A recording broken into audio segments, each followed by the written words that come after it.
और आप पलगला करके भगा देते हैं। आज जो है तो शिक्षा व्यवस्था क्या हो गई है, आप इंटर पास करो, मैट्रिक पास करो, सब बच्चे पास कर जाएंगे। जब इंटर में जाएंगे तो कहेगा ऑनलाइन, जब ऑनलाइन कीजिएगा नंबर नहीं, आपका मेरिट है लेकिन नंबर गड़बड़ है, और मेरिट के आधार पर तो ये नहीं लेते हैं। मेरा कहना है जितना इच्छुक विद्यार्थी है, चाहे छात्र हो, छात्रा हो, चाहे जो भी विद्यार्थी हो, उसको जो है आप एडमिशन लो, तमाम छात्रों को और छात्राओं को एडमिशन लो। क्या दिक्कत है सरकार को? लेकिन एडमिशन नहीं लेगा क्योंकि हमसे रोजगार मांगेगा। ग्रेजुएशन करेगा, इंटर करेगा, अधिक पढ़ेगा, हमसे रोजगार मांगेगा, नहीं तो इनकलाब जिंदाबाद करेगा। क्यों नहीं मांगेगा? लेकिन आप जान लीजिए इसमें जो है अप्लाई बहुत से विद्यार्थी किए होइएगा, और इसमें सीट कितना है, बहुत कम सीट है, और बच्चे कहाँ जाएंगे बकरी चलाने? कहाँ जाएंगे बच्चे? इसके खिलाफ आपको एकजुटता चट्टानी का परिचय देना होगा, आपको एक होना होगा, संघर्ष करना होगा। तो अब यह सुने की ये पूंजीपति की सरकार है, ये नहीं चाहती है आप पढ़िए, ये नहीं चाहती है, बुझ रही है अगर बच्चे बहुत पढ़ लिख लेंगे तो हमसे अधिकार मांगेंगे, हम अधिकार कहाँ से देंगे। मैं दूसरी बात बताता हूँ, इस जिले के अंदर पीजी की पढ़ाई नहीं होती थी।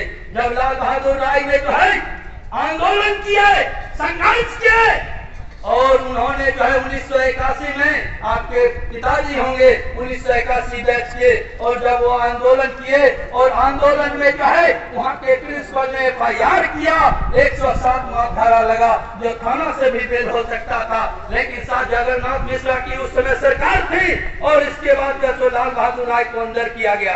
जो क्रांतिकारी होते हैं वो मौत से नहीं डरते हैं, आप अभिमन्यु की कहानी को पढ़ लीजिएगा। और इसके बाद जो है तो जब वो उस समय बस स्टैंड में जो है सो जेल हुआ करता था, और जब लाल बहादुर राय जेल गए तो देखे वहाँ के कैदियों को सही तरीका से भोजन नहीं मिलता है, वहाँ के लोगों को जो है पढ़ने के लिए पत्रिका नहीं मिलता है। इसके बाद उन्होंने आंदोलन छेड़ा और अनशन किए, और अनशन करके जो है तो बाहर अंदर में अनशन कर रहे थे, और बाहर विद्यार्थी रोड पर था और आंदोलन कर रहा था, टायर जला रहा था। इसके बाद जो है तो सरकार हिलने लगी, और लाल बहादुर राय के ऊपर 1981 में ताबड़तोड़ गोलियां चली, और 21 जनवरी को लाल बहादुर राय शहीद हो गए। आज हमारे बीच में नहीं है, लेकिन फिर भी हम उन्हें याद करते हैं, उन्हें नमन करते हैं।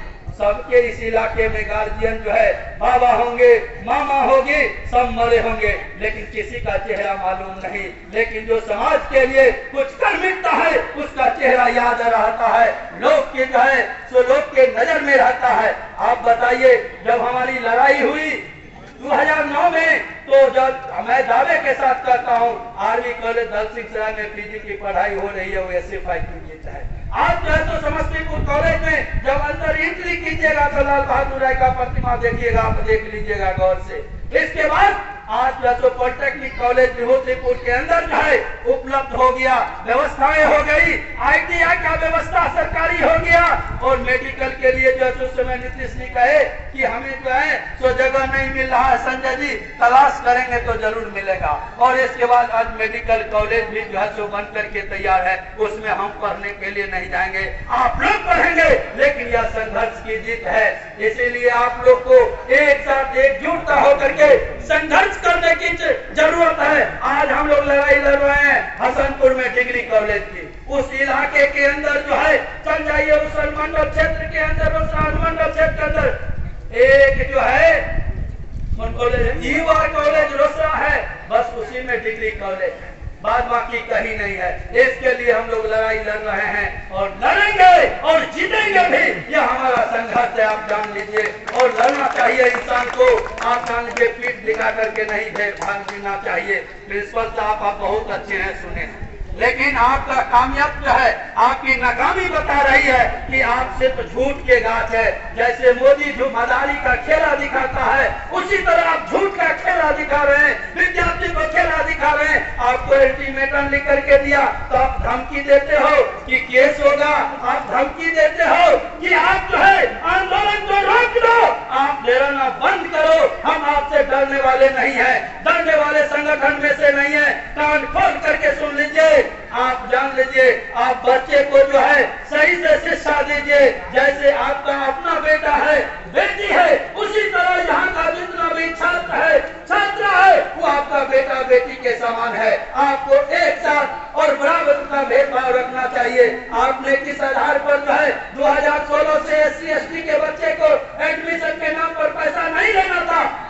ले रहे हैं प्रिंसिपल साहब, आप बताइए। और 8 दिन के अंदर उस पैसे को वापस कीजिए, नहीं तो हम यहाँ ईंट से ईंट बजा देंगे। मैं आपको बताने के लिए आया हूँ आपको, इसीलिए कि मैं जल्दी आंदोलन में नहीं आता हूँ। आप जान लीजिए, ये लोग कह रहे थे मुझे कहीं और जाना था, लेकिन कहे कि संजय जी आपको आना है। मैंने कह दिया मैं जरूर आऊंगा। विद्यार्थी का सवाल है, सही बात है कि मैं SFI से मुक्त हो गया हूँ, लेकिन आपका मांग होगा मैं कंधे से कंधे रहे आपके साथ संघर्ष करेंगे। इसके लिए मुझे शहादत भी हो तो मुझे कोई डर नहीं है। पलट के तो देख जालिम, हम भी तमन्ना रखते हैं। प्रिंसिपल साहब, अगर पुलिस की बंदूक अगर रखते हो तो गोली खाने का छाती हम भी रखते हैं। इसीलिए डराइए मत, हम डरने वाले नहीं है। और इसीलिए मैं बताना चाहता हूँ, इस छात्रावास और स्टेडियम है जो सुने हैं कि पुलिस उस पर कब्जा किए हुए है, जो विद्यार्थी का चीज है क्या पुलिस कब्जा किए हुए है। प्रिंसिपल साहब, लगता है आपको क्या पैसा मिल रहा है क्या? आप ये साबित कीजिए। या तो आपको पुलिस का डर है कि आपके आधार पर प्रशासन को जो है रहने के लिए दिए। आपको अगर यही है, आपको यही सोच है तो अपना घर काहे नहीं दे दिए? आप घर देते आपके घर पर रहता, विद्यार्थी जो है तो कहाँ जाएगा? इसीलिए उसको आपको अविलंब खाली करवाना होगा। यह भी बताने के लिए हम आए हैं। चाहे आपसे नहीं अगर वो हटता है प्रशासन, उसके खिलाफ हम रोड जाम करेंगे, उसके लिए बहुत बड़ी संघर्ष करेंगे। आप खाली बोल दीजिए, हमसे खाली होने वाला नहीं है। आप जान लीजिए भाइयों, आपको इस लड़ाई से, एक छोटी सी लड़ाई से संभव नहीं है ये। आप जान लीजिए, कोई बच्चा नहीं रोएगा तो उसकी माँ दूध नहीं पिलाएगी। आपको अगर 2 भाई या 2 बहन है, अगर पापा मम्मी जो है 2 चॉकलेट एगो को देंगे, एगो को 4 चॉकलेट देंगे तो आपस में आप लड़िएगा। इसीलिए अपने अधिकार के लिए इस प्रिंसिपल का रूम के अंदर बंद कीजिए अनिश्चितकालीन, तब ये पहला प्रिंसिपल सुनने वाला है, ऐसे नहीं सुनने वाला है। और यहाँ के कर्मचारी बंधु को कहना चाहता हूँ, आप सुधर जाओ, नहीं तो यहाँ का विद्यार्थी आपको झंडा गाड़ करके सुधारेगा। आप याद रखिएगा। आप सुनते हैं बहुत विद्यार्थी से पैसा नाजायज तरीका से सुनते हो। आप यहाँ के कर्मचारी कुछ है जो यहाँ गुंडागर्दी रवैया अपना करके कहे विद्यार्थी से नाजायज तरीका से पैसा सुनते हैं। चाहे 100 हो, 200 हो, 300 हो, जैसे हो बच्चे से सुनते हैं। जो विद्यार्थी को नाम में लिस्ट में नाम